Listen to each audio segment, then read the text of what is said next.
Estamos denominando toda esta serie, todo este tiempo que vamos a dedicar, lo estamos llamando Misterios del Reino. Dígalo conmigo. Misterios del Reino, que son estas parábolas. Y en Mateo 13 hay una secuencia de parábolas que Jesús introduce diciendo: el reino de los cielos también es semejante a. Y él usa todas estas ilustraciones, todas estas historias para dar claves, para ir revelando para nosotros esos misterios del reino.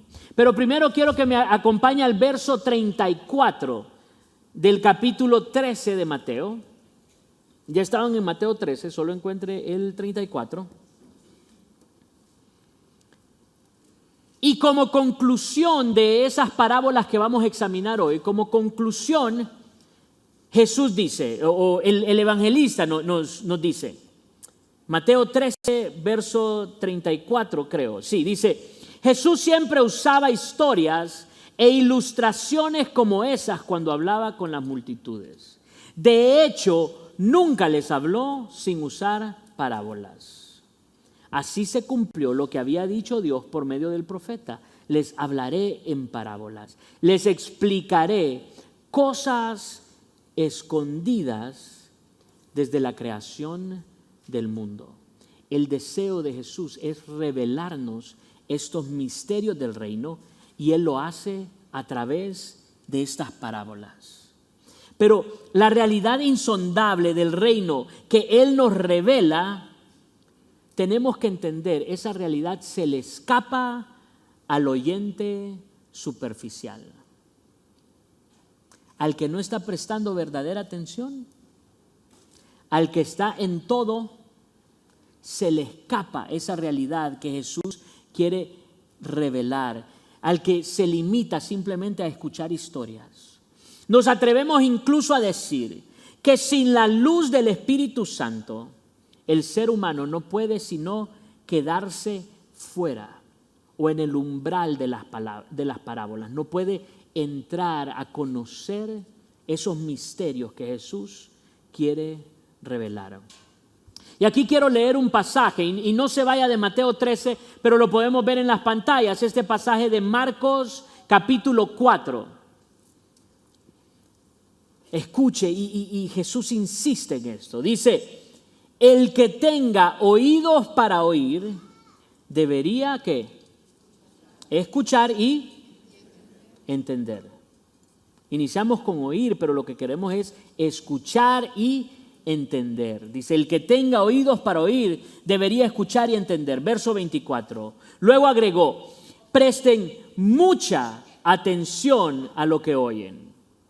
Cuanto más atentamente escuchen, tanto más entendimiento les será dado y se les dará aún más.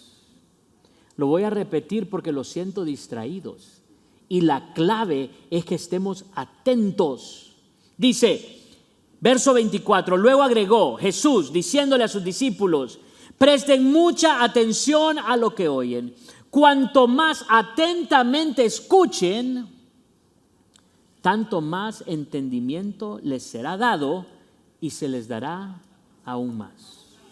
Ahora, nosotros estamos viviendo en un tiempo, en una cultura con déficit de atención.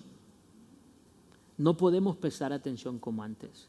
Y siempre que hablamos de esto, usualmente queremos ver a los más jóvenes, y sí, los voy a meter a ustedes entre los jóvenes, aunque ya van despuntando, pero siempre queremos voltear a ver a los más jóvenes, ¿verdad? Lo volvemos a ver a ellos y decimos: sí, es que estos muchachos de ahora, cómo crecen y esos aparatos, pero es mentira. En el sentido de que solo sean los jóvenes que luchan con esto. Los jóvenes tienen un gran reto, ¿verdad? Su atención ha sido limitada, pero no son solamente los jóvenes. Yo los he visto a ustedes. El pastor Evelio me dio permiso de regañarlos la reunión pasada. Aquí, en medio de la reunión, a veces estamos nosotros predicando, pero como estamos tan mal acostumbrados, algunos de ustedes abren su celular y empiezan a sonar las historias de Instagram en medio de la reunión, o los vemos así.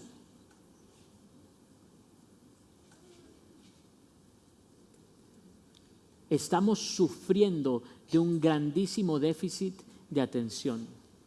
A mí me sorprende, y para mí una de las imágenes más claras de esto o más elocuentes es llegar a algún lugar y encontrarme algún vigilante. ¿Ustedes saben cuáles son los vigilantes? ¿Cuál es la función principal de los vigilantes descrita en su mismo título? Vigilar. Es el requisito uno y casi el único requisito es vigilar. ¿Y cómo los encontramos? Buenos días, le dicen. Estamos viviendo un gran déficit de atención. ¿Y cuál es el gran problema con esto? Que Jesús dijo, presten mucha atención a lo que oyen. Dice, cuanto más atentamente escuchen, tanto más entendimiento les será dado y se les dará aún más.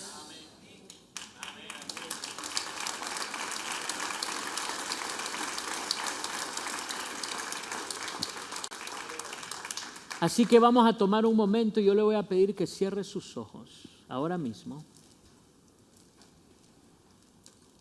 Y cerrando sus ojos yo le voy a pedir que haga una oración muy personal. Yo quiero que esta oración sea suya, pero para ayudarle voy a guiarlo con algunas palabras, que le diga algo así al Señor, algo como, Señor, yo reconozco que tú quieres hablarme, que tú quieres revelarme los misterios del reino. Y yo quiero conocerlos. Yo quiero que me des más entendimiento. Espíritu Santo, ayúdame a escuchar atentamente tus palabras. Amén. Amén. Muy bien, tenemos que entender entonces, es la calidad de nuestra escucha la que nos hace pasar de formar parte de la multitud que se limita a escuchar historias más o menos enigmáticas a ser discípulos que entienden y comprenden el misterio revelado. Dos categorías, la multitud o los discípulos a quienes se les revelan los misterios del reino. El misterio del reino excederá siempre nuestras categorías mentales. Esto explica lo paradójico de las parábolas, que develan sin cegar, que sugieren sin coaccionar, sin forzar, que iluminan o que a veces ocultan, que nos interpelan o nos dejan indiferentes, que nos abren o a veces nos cierran algún conocimiento, que a veces irritan, pero que siempre intrigan. Siempre según la disposición del oyente. Y aquí hace poco me tocó visitar en este trabajo que hemos estado haciendo a favor de Honduras. Tuve la oportunidad de estar con un caricaturista hondureño muy reconocido.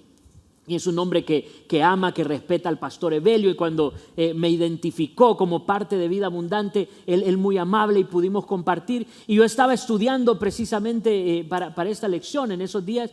Y me pareció que hay una conexión, hay una similitud entre las caricaturas, el trabajo profundo de un caricaturista y las parábolas. Porque así son las caricaturas. A veces si usted agarra una caricatura y la ve rápidamente sin prestarle mucha atención, son garabatos, son cosas que tiene, qué es lo que le está diciendo. No se entiende, pero cuando usted se detiene, cuando usted empieza a observar, a veces con algún trazo, con algún gesto, con algún detalle puesto atrás, usted va entendiendo el mensaje, los misterios que estaban guardados en esa imagen. Y dice,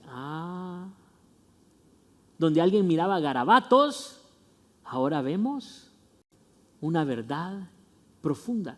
Las parábolas tienen algo de eso, de un misterio escondido que solamente el que presta atención es el que puede sacarlo, extraerlo, recibirlo, porque Cristo lo quiere dar.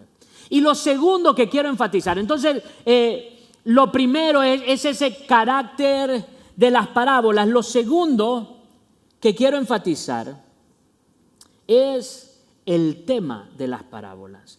Todas las parábolas, cada una a su manera, ilustran un solo, único e inédito acontecimiento histórico.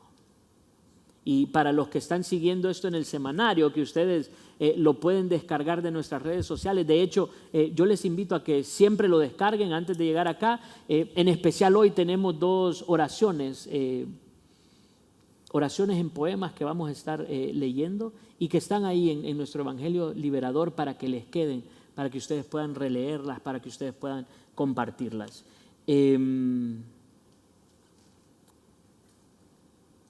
Dice, todas las parábolas, cada una a su manera, ilustran un solo, único e inédito acontecimiento histórico, que es la irrupción de Dios en nuestro mundo. No olvidemos jamás que el sujeto principal de todas las parábolas no es otro que el propio Jesús, imagen viva del misterio del reino, cuya venida Él manifiesta en persona. Jesús es la primera parábola viva del reino que Él mismo inaugura y anuncia. Parábola viva que ilumina a todas las demás. Él es quien le da sentido al resto de las parábolas. Las parábolas ilustran ese encuentro único de lo invisible y lo visible, de la eternidad y el tiempo, de lo humano y lo divino. En las parábolas escuchamos cómo comprendió e interpretó Jesús su propia misión, el reino, y cómo ahora la comparte con nosotros. Entonces, ¿estamos listos? ¿Estamos atentos? No solamente oidores, sino que escuchamos atentamente, ¿de acuerdo? Podemos ir entonces al verso 31 de Mateo 13 para recibir las parábolas que tenemos para hoy. Como les digo, esta es una serie y el día de hoy nos vamos a enfocar en 2 parábolas que están juntas, que Jesús la presenta juntas y que en temática en realidad nos presentan elementos similares, y que es la parábola de la semilla de mostaza y la parábola de la levadura. Dice el pasaje, el verso 31. La siguiente es otra ilustración que usó Jesús. El reino del cielo es como una semilla de mostaza sembrada ¿dónde? En un campo. Ese es un elemento importante. Una semilla sembrada en un campo. Es la más pequeña de todas las semillas, pero se convierte en la planta más grande del huerto. Crece hasta llegar a ser un árbol y vienen los pájaros y hacen nidos en las ramas. Verso 33. Jesús también usó la siguiente ilustración. El reino del cielo es como la levadura que utilizó una mujer para hacer pan. Aunque puso solo ¿qué? Una pequeña porción de levadura. En cuanto en 3 medidas de harina, la levadura impregnó toda la masa. Esas son las ilustraciones. El que tenga oídos para oír, que escuche y que entienda. Lo primero que vamos a enfatizar, solo 2 cosas de estas parábolas. Primero vamos a enfatizar lo pequeño y lo silencioso. Jesús nos hace un llamado de atención a no menospreciar aquellas cosas escondidas y aparentemente insignificantes. Nuestras acciones pequeñas, ocultas, tienen repercusiones enormes y eternas. Este es un tema bíblico.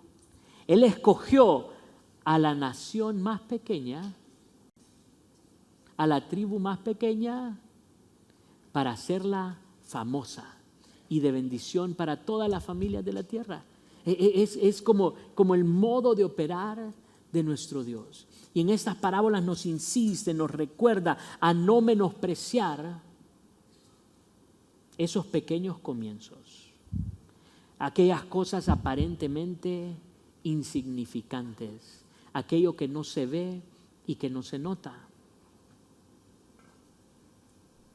¿Y cuántas veces nosotros nos sentimos así? Viendo hacia adentro, quizás nos sentimos pequeños,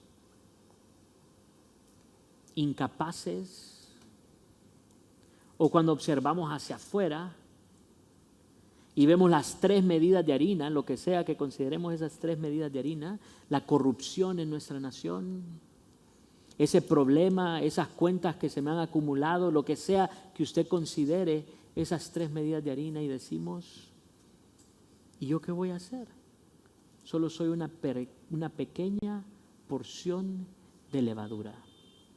Pero la invitación es a no menospreciar esos comienzos pequeños, teniendo en mente y teniendo la fe de que lo que Dios quiere hacer es algo grande, evidente, maravilloso, que llegue a abrigar a otros. Y la verdad que las parábolas nos revelan algo del contexto por el cual Jesús las está contando. Porque existe una sospecha de que este Jesús es en realidad el Mesías. El Mesías que el pueblo ha estado esperando. El Mesías por el cual ellos han estado clamando. Aquel Mesías que los profetas habían declarado, habían profetizado que llegaría como el Salvador. Y ellos se lo imaginaban como un guerrero, se lo imaginaban como un rey, con ejércitos siguiéndole. ¿Y qué es lo que se encuentra? Un carpintero con un grupo de pescadores, pecadores, prostitutas, borrachos. ¿Cuáles son las acusaciones que les dan? Y hasta cobradores de impuestos. Lo peorcito de lo que andaba, ¿verdad? Y la gente se preguntaba, ¿será que este es el comienzo? ¿Será que esta es la respuesta mesiánica de la cual los profetas nos han hablado? Este grupito que ni entre ellos se pueden poner de acuerdo. Pero nosotros tenemos una perspectiva maravillosa en la gracia de Dios. Y es que nosotros sabemos que de ese grupito insignificante, nosotros hemos sido hoy beneficiados con el Evangelio y con la buena nueva. ¡Maravilloso!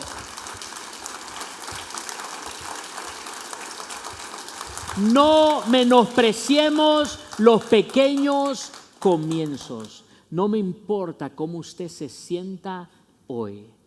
Recuerde esa semilla de mostaza, recuerde esa pequeña porción de levadura y dése cuenta que en Cristo usted puede tener un gran impacto, un poderoso y maravilloso futuro.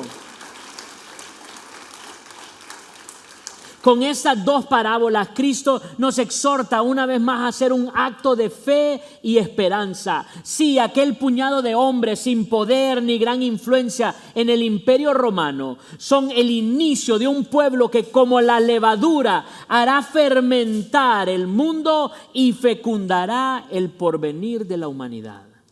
Sí, por medio de esta joven iglesia naciente, todavía muy frágil, se han sembrado las semillas del reino de Dios en el campo del mundo y se ha iniciado su lenta germinación. Pero solo al final se descubrirá su fecundidad universal.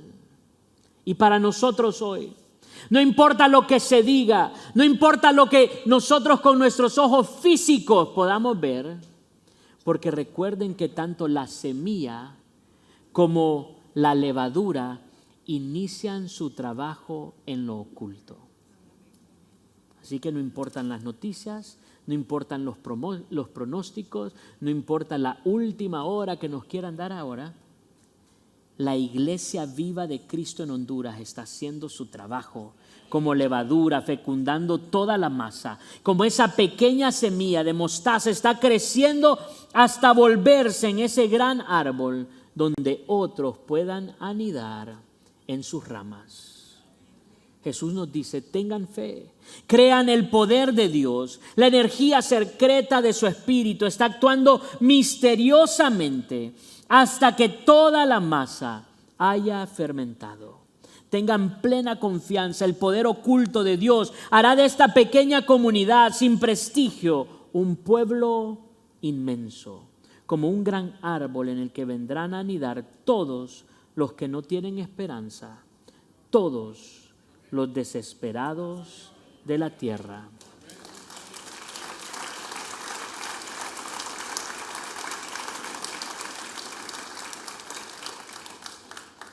No podemos menospreciar lo que todos tenemos. Y por eso quiero invitarles a que se pongan en pie.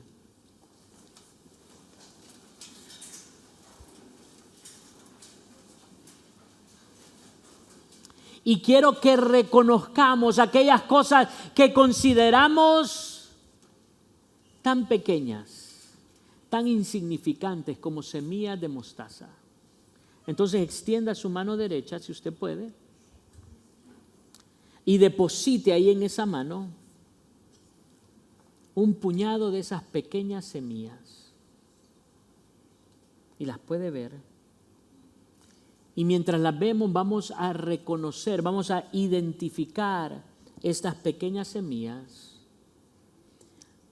con la ayuda de esta oración escrita como poema del escritor Michel Hubaut. Un poema que él titula Pequeña e insignificante semilla.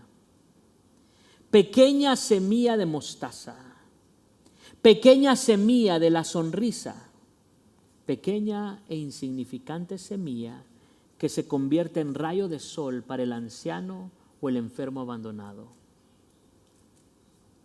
Pequeña semilla del apretón de manos, pequeña e insignificante semilla que se convierte en salvavidas para el solitario a punto de ahogarse. Pequeña semilla del oído atento, pequeña e insignificante semilla que se convierte en escala de ternura para el adolescente desamparado. Pequeña semilla del gesto gratuito, pequeña e insignificante semilla que se convierte en palabra de vida para el hombre saturado de discursos. Pequeña semilla de la comunidad fraterna, pequeña e insignificante semilla que se convierte en cita de esperanza para todos los pobres del barrio. Pequeña semilla de la solidaridad, pequeña e insignificante semilla que se convierte en fuente de futuro para todo un pueblo aplastado. Pequeña semilla del misionero, pequeña e insignificante semilla que se convierte en buena nueva para toda una cultura evangelizada. Pequeña semilla de la oración, pequeña e insignificante semilla que se convierte en respiración y acogida de una presencia para el hombre en busca de eternidad. Y reconociendo esas, quiero que las tomen el puño, esas pequeñas semillas que tenemos, y que leamos juntos el último párrafo. Pequeñas semillas de los testigos, pequeñas e insignificantes semillas que se convierten en el árbol de la Iglesia universal, al que todos los hombres, alegres como pájaros, vendrán a anidar para cantar la gloria a Dios. Amén.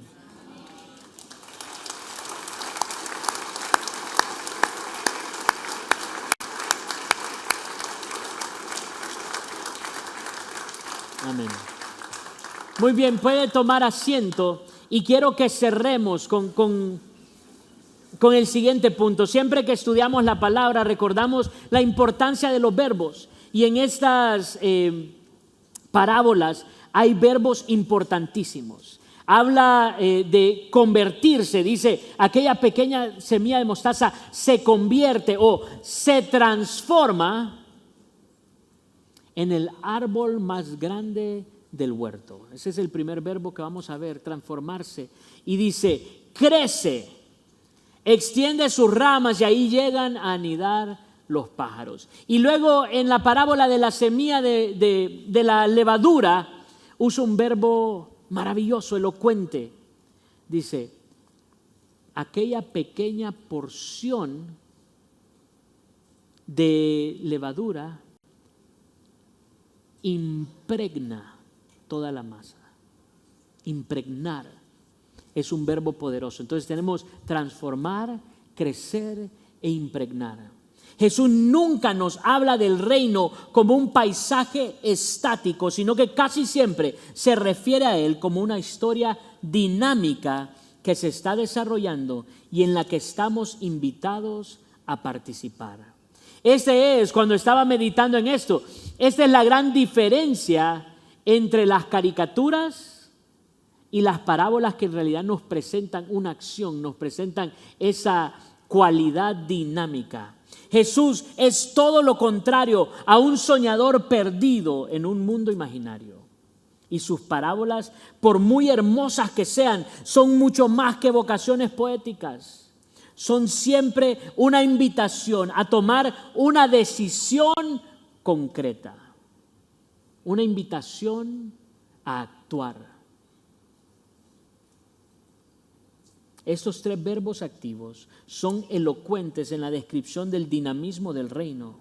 Y ese dinamismo que se da en lo oculto primeramente, siempre lleva a ser evidenciado en lo público. Ustedes han escuchado, a ver si me sale esta ilustración, ¿han escuchado de la masa madre, del pan de masa madre?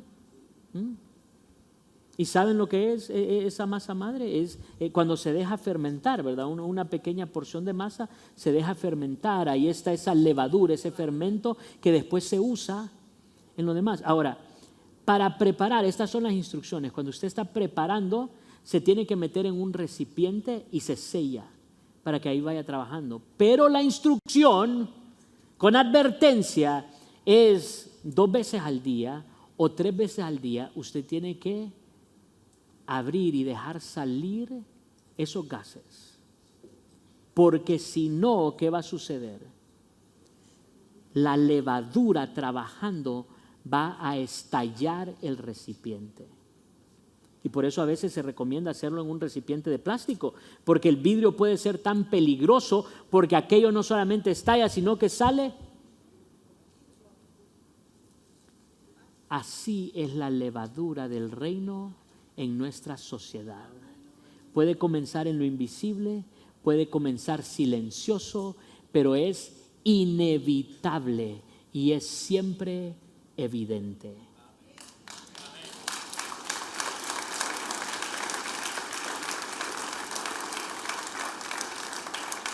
Así como el reino inicia su trabajo a lo interno en nuestra vida, siempre se sale. No se puede contener, es el impulso misional. Tanto que resulta afectando inevitablemente a otros. Somos llamados a dar, a abrigar, a transformar desde dentro, a cumplir nuestra misión cultural. Así lo describen estas parábolas. Dice, vienen los pájaros y hacen sus nidos en las ramas. Y hablando de la levadura, dice, la levadura impregnó toda la masa. Y nosotros somos llamados, recibimos esa misma misión de Cristo para poder ir y hacer su trabajo, cumplir con su misión, que es nuestra comisión cultural.